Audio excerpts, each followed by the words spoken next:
Hi guys, I'm Kasha. Welcome to the channel and welcome as always to our coffee times to discuss movies in horror. And even though today's movie doesn't really fall under the horror genre, it has enough violence, blood and gore, and it is also fun. So I thought I would talk to you guys about it.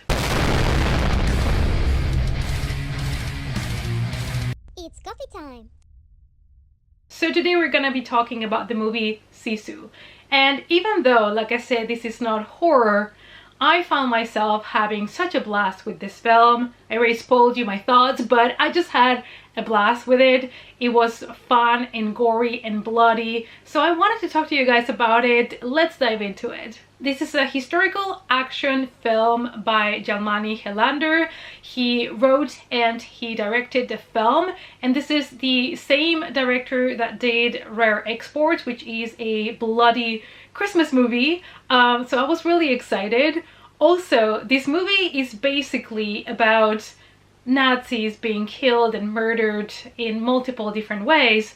That's how it was pitched, and it did not disappoint. According to the director, some of the influences he got was a famous Finnish sniper, and also the movie Fresh Blood from 1982 were some of kind of his inspirations to make this film. The movie just came out in the United States at the end of April 2023, so maybe you guys have already watched it.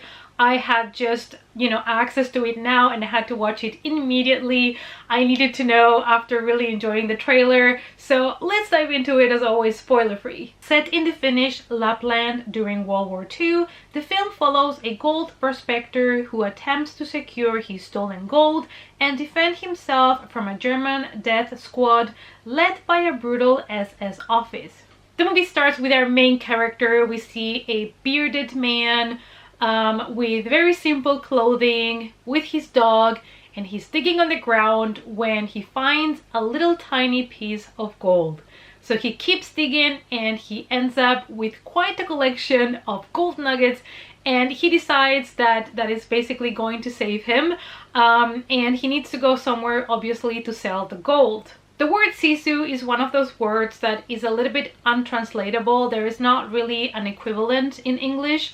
But it is someone that has a very strong determination and nothing would be able to stop them. Even if they are basically at the doors of death, they would still keep going. And that is exactly our main character, Corpy. He's a very determined man. Nothing is gonna stop him. And he also has this really cool attitude. He's cool as a cucumber. A lot of shit is going down, a lot of things are happening to him, but he always keeps his cool and he always keeps going. Nothing can stop him. While he's on his way on his horse with his gold, he encounters a squad of Nazis, and at the beginning it seems like they're just gonna let him go, but they end up figuring out that he's carrying gold, and of course the Nazis want to get the gold from him.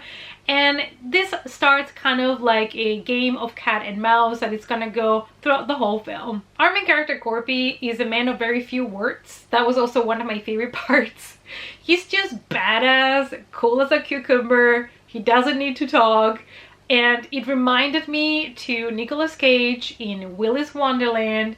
He doesn't say a single word in the whole entire movie. I recently just rewatched it and I still love him so much in that film. So in a way, it kind of reminded me to him. Apart from our main character, we have, of course, the Nazis are portrayed as very dumb and silly and very cocky. And then we have a bunch of Finnish women that have been kind of captured, kidnapped by the Nazis, that are inside of one of these wagons.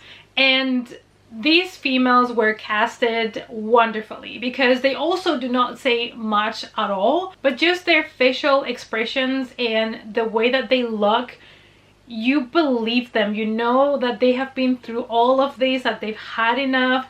It's like such good casting and such good acting just with your facial expressions. Like, you don't really need much dialogue if you're a good actor. And honestly, all of the characters that we have in the film, they don't really get like a big backstory or anything, but you are cheering for them. You are really invested in their story, even though you don't even really have a background, but it is not needed. That's how good the characters were created for this film. That's how good they work. The characters are basically key for this film to work. The movie is broken down into chapters with straight to the point titles like The Gold or The Nazis, and the story unfolds during the late months of 1944 in Finland's Lapland region. This bloody flick could be considered an exploitation cinema spaghetti western and almost a 1980s action movie. That's all the influences that it brings. Apart from that, the cinematographer does also such a good job at creating a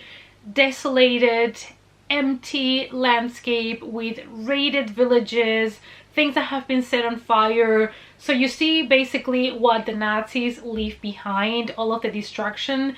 The movie does have a little bit of a social commentary, obviously, on, you know, war, the Nazis, and what happens when people invade other countries and try to take everything from them. So even though this is like a thrilling, action-packed, bloody movie, you still get that social commentary, that kind of historical part of the film, and it manages to bring a nationalistic message as well. This is a hardcore movie through and through. You could compare it to Quentin Tarantino's films, to be honest.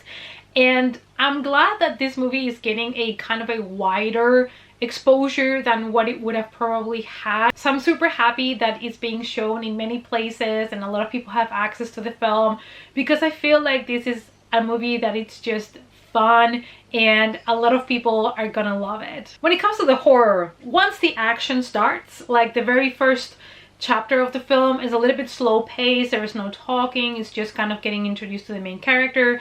But once the action starts, it's just a gore fest. It's just gore galore, and I had a blast. The thing is, when the gore is happening, it's also fun. It's also funny, so you find yourself laughing about it. You're just having a lot of fun. So the horror in this movie, again, is just the gore. It's not a horror movie, so it's not supposed to scare you or anything like that. But there is a lot of gore and violence in the movie. One of my favorite scenes and parts of the film involves a minefield, and the movie just embraces all the silliness. However, that being said, and even though we have a lot of cool action-packed scenes and blood and gore and kills and Nazis dying, because that's what people want to see this movie for, you also have to be a little bit in disbelief, because as the movie progresses, you start to believe less and less that what's happening could actually happen. But that didn't bother me at all. So if you're somebody that, you know, has to be historically accurate and it has to be all super logical, this might not be the movie for you. This is, in a way, a very basic and fundamental concept, a very straightforward film, but it works, and that's why I enjoyed it so much. I had characters that were really well fleshed out, even though we don't even see them talk.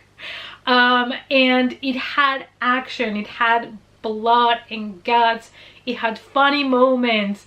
I was all the time interested to see what was gonna happen next and how we were gonna escalate the last scene. And in a way, it's also a game of cat and mouse throughout the whole film. All you're seeing is our main character trying to destroy the Nazis and the Nazis trying to destroy our main character, and that's basically the plot. I ended up giving this movie a 3.5 out of 5 because despite this movie being about a side of history that was really dark, this movie embraces humor and is not scared to be nonsensical, and it was just fun. How many times have I said fun in this video? I mean, you guys, this one is gonna be perfect for you people that love action movies with war themes and just want to see some gore. It's just, like I said, it's a great time. More than a kind of historical documentary, this felt like a graphic novel brought to life, with all the violence that a lot of graphic novels have. But surprisingly, the script is original, so this is a story that the director wrote, so it's all an original story. And like I said, it's kind of straightforward, and it's not like a huge developed story or anything, but it works. And sometimes less is better. Recently I watched other movies where apart from our main story we had so many subplots that they were being detrimental to the movie, and this one is simple, is straightforward, but it works. And apart from that more serious main story, we also have some jokes that lift up the spirits and you end up just having a blast. Anyway, you guys, let me know down below if you had heard of this film, if you've already watched it. Let me know in the comments down below.